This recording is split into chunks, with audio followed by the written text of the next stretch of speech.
Hello everyone. পোনপ্ৰথমে আটাইকে live skill পাঠশালাৰ ইউটিউব চেনেললৈ স্বাগতম জনাইছো।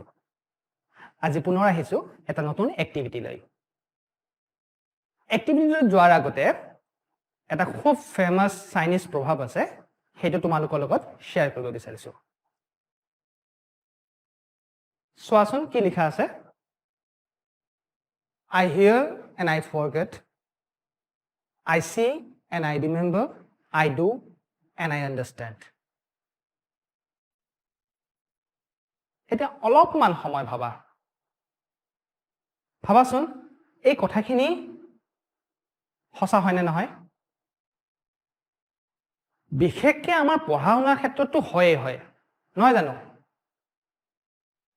এবাৰ নিজকে মনত পেলোৱাচোন যে সাধাৰণতে আমাৰ ক্লাছৰুমত স্যাৰ বাইদেউসকলে কিবা এটা কথা যদি কেৱল কয় আমাৰ খুব বেছি মনত নাথাকে, কিন্তু যদি আমাক কিবা এটা দেখুৱায়, এক্টিভিটি এটা দেখুৱায় বা আমাক কিবা ডেমনষ্ট্ৰেট কৰে, তেতিয়াহ'লে আমাৰ কিছু পৰিমাণে হ'লেও মনত থাকে নহয় জানো?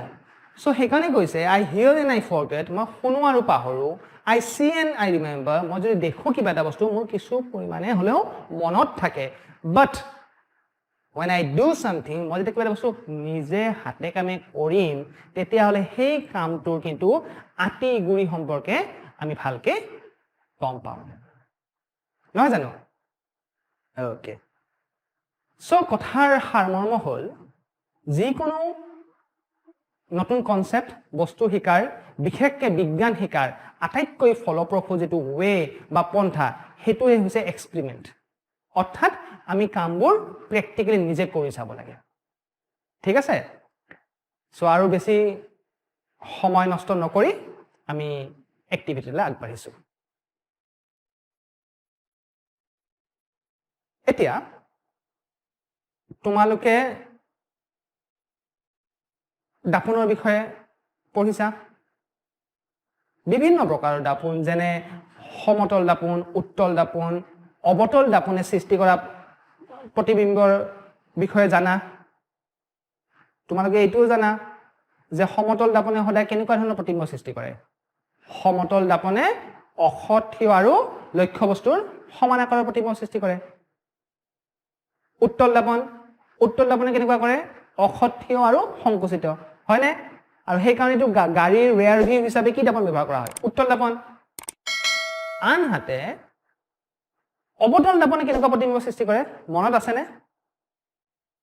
ইয়েছ, অবতল দাপনে লক্ষ্য বস্তুৰ স্থান ভেদে মোৰ ইমেজ অবজেক্টটো ক'ত আছে, মোৰ লক্ষ্য বস্তুটো ক'ত আছে সেই হিচাপে সৎ প্ৰতিবিম্বৰো সৃষ্টি কৰে, অসৎ প্ৰতিবিম্বৰো সৃষ্টি কৰে।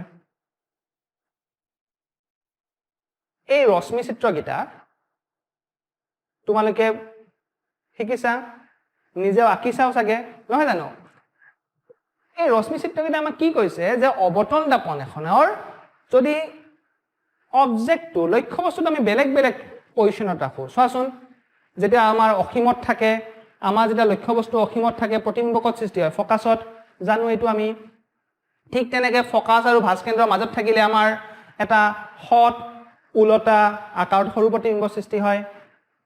যদি সেই একেটা লক্ষ্য বস্তুকে আমি ভাস্কেন্দ্ৰত আনি দিওঁ তেতিয়াহ'লে আমাৰ কেনেকুৱা ধৰণৰ প্ৰতিবিম্ব সৃষ্টি হ'ব? সৎ, উলটা আৰু আকাৰত কেনেকুৱা? সমান। তো এনেকৈ আমি বিভিন্ন পজিশ্যনত ৰশ্মি চিত্ৰ আঁকিছোঁ। আমি এইটোও জানো যদি ফকাছত থাকে কোনো প্ৰতিবিম্ব অসীমত সৃষ্টি হ'ব। এতিয়া যদি লক্ষ্য বস্তু মেৰু আৰু ফকাছৰ মাজত আহে তেতিয়া কি হ'ব? বোলো তেতিয়া আমি অসৎ প্ৰতিবিম্ব। এইখিনি আমি পঢ়িছো হয়নে? এতিয়া আমি চাওঁচোন এই কথাখিনি, এই ৰশ্মি চিত্ৰখিনি আমি প্ৰেক্টিকেলি কৰি চাব পাৰোঁ নে নাই। ঠিক আছে? সো এই প্ৰেক্টিকেলটো কৰিবৰ বাবে আমাক কি লাগিব? ৰশ্মি চিত্ৰৰ বাবে মোক কোৱাচোন আমাক কি লাগিব? এখন দাপোন লাগিব, হয়? সো মোৰ লগত এখন দাপোন আছে। এনেকুৱা দাপোন তোমালোকৰ বিদ্যালয়ত ঢেৰ আছে। ছাৰ বা বাইদেউক এবাৰ সুধিবাচোন যে ছাৰ বা বাইদেউ আমাৰ বিদ্যালয়ত অবতল দাপোন বা উত্তল দাপোন কিবা আছে নেকি? সো এইখন অবতল দাপোন লৈছোঁ, অবতল দাপোন নিশ্চয় দিব তোমালোকক। তাৰপিছত এই দাপোনখন থবলৈ কিবা এটা ফ্ৰেম লাগিব নহয় মই কি কৰিছোঁ এনেই জাষ্ট এই যে আমাৰ পাতল প্লেইন চিট তেনেকুৱা কাটি এটা ফ্ৰেম টাইপ বনাইছোঁ যাতে এনেকৈ পজিশ্যনত ৰাখি থ'ব পাৰোঁ থিয় কৰাই থ'ব পাৰোঁ তো এইটো ফ্ৰেম হোল্ডাৰ তোমালোকে ইমানকৈ নবনাই বটলৰ মুখনি এটা অলপমান কাটি তাতো প্লেচ কৰি থ'ব পাৰা হ'ব তো হৈ গ'ল আমাৰ দাপোন হৈ গ'ল নেক্সট আমাক কি লাগিব লক্ষ্য বস্তু য়েছ লক্ষ্য বস্তু নোহোৱাকৈ আমি কেনেকৈ প্ৰতিবিম্ব গঠন কৰিম তো লক্ষ্য বস্তুৰ বাবে আমি কি কৰিম মমবাতি এডাল এই মমবাতি জ্বলাই লৈ যিটো আমি শিখা পাম এই ফ্লেমটোক আমি আমাৰ লক্ষ্য বস্তু বুলি ধৰি ল'ম হ'ব তো মমবাতিডাল থ'বৰ কাৰণে যদি আমি হাতেৰে অগা পিছা কৰিব পাৰিম বা পজিশ্যন এটাত ৰাখি দিব পাৰিম নাইবা এনেকুৱা এটা সৰু বটল আমাৰ যে ৰোগীবিলাকক বেজি দিয়ে ইনজেকশ্যন দিয়ে তেনেকুৱা ইনজেকশ্যনৰ বটল এটা মই লৈছোঁ তো সেই বটলটোত আমি এজ এ ষ্টেণ্ড ব্যৱহাৰ কৰিব পাৰিম আৰু কি লাগিব য়েছ আমাৰ দাপোন হৈ গ'ল লক্ষ্য বস্তু হৈ গ'ল এতিয়া তোমালোকেতো নিশ্চয় জানা যে যদি সৎ প্ৰতিবিম্ব হয় তেনেহ'লে আমি তাক কি কৰিব পাৰোঁ পৰ্দাত ধৰাই পেলাব পাৰোঁ অসৎ প্ৰতিবিম্ব হ'লে পৰ্দাত ধৰাই পেলাব নোৱাৰোঁ আমি চাম যে সৎ প্ৰতিবিম্বৰ ক্ষেত্ৰত কেনেকৈ পৰ্দাত ধৰা পেলাব পাৰোঁ গোটেই আমাৰ এখন পৰ্দা লাগিব নহয় স্ক্ৰীণ লাগিবনে নাই লাগিব তো কি কৰিব পাৰা তো মই এনেকৈ ডাঠ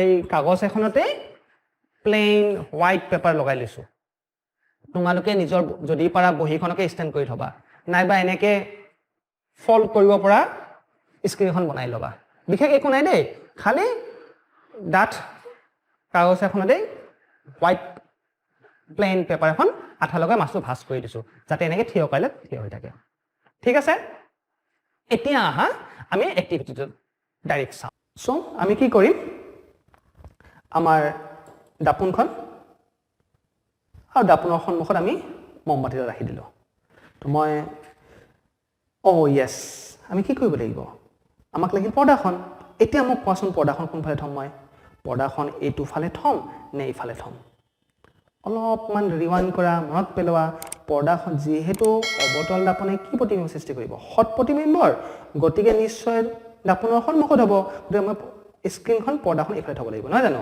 মই এনেই ইয়াত এটা থৈ দিছোঁ হ'ব এতিয়া মই মমবাতিডাল জ্বলাই লওঁ এতিয়া আমি মমবাতিডাল জ্বলাই ল'লোঁ অৰ্থাৎ মোৰ লক্ষ্য বস্তু ৰেডি ঠিক আছে কি কৰিম এইবাৰ আমি অলপমান এডজাষ্ট কৰিম কি এডজাষ্ট কৰিম যে আমাৰ চোৱাচোন চাৰ মই এডজাষ্ট নকৰোঁতেই আহি গৈছে ইমান ধুনীয়াকৈ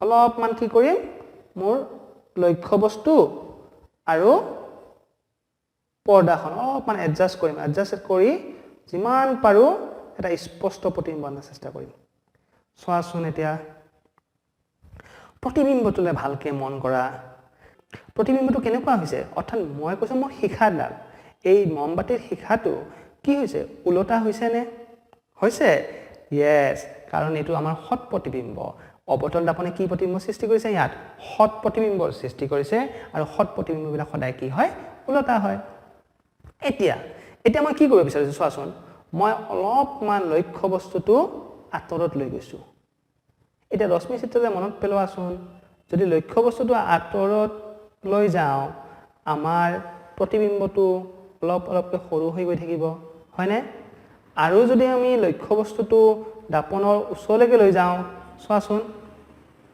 প্ৰতিবিম্ব আকাৰটো বাঢ়িছেনে ভালকৈ মন কৰা প্ৰতিবিম্ব আকাৰটো বাঢ়িছেনে মই আৰু অলপমান ওচৰলৈ গৈছোঁ আকৌ চোৱা প্ৰতিবিম্বটো কিমান ডাঙৰ হৈ গৈ আছে ডাঙৰ হৈছেনে যথেষ্ট ডাঙৰ হৈছে এতিয়া মন কৰা মই যদি লক্ষ্য বস্তুটো আৰু অলপ ওচৰত চপাই দিওঁ অৰ্থাৎ আমাৰ যে সেই ৰশ্মি চিত্ৰত কৰিছিলোঁ মেৰু আৰু ফকাছৰ মাজত আনি দিয়াৰ চেষ্টা কৰোঁ চাওঁচোন এতিয়া চোৱাচোন তোমালোকে প্ৰতিবিম্বটো দেখা পাবানে নোপোৱা কিয় কাৰণ এই ক্ষেত্ৰত কি প্ৰতিবিম্ব সৃষ্টি হৈছে এই ক্ষেত্ৰত অসৎ প্ৰতিবিম্ব সৃষ্টি হৈছে আৰু অসৎ প্ৰতিবিম্ব যদি সৃষ্টি হৈছে মই প্ৰতিবিম্বটো ক'ত দেখা পাম মই তোমালোকৰ সুবিধাৰ কাৰণে এইফালে আনি দিছোঁ ভালকৈ চোৱাচোন এইবাৰ যদি পাৰা আমাৰ দাপোনখনত চোৱাৰ চেষ্টা কৰাচোন প্ৰতিবিম্বখনটো দাপোনখন দেখা পাইছানে মমবাতিৰ দাপোনত দেখা পাইছানে ইয়েছ কিয় দেখা পালা মমবাতিৰ দাপোনত আমি কিয় প্ৰতিবিম্বটো পৰ্দাত পেলাব নোৱাৰিলো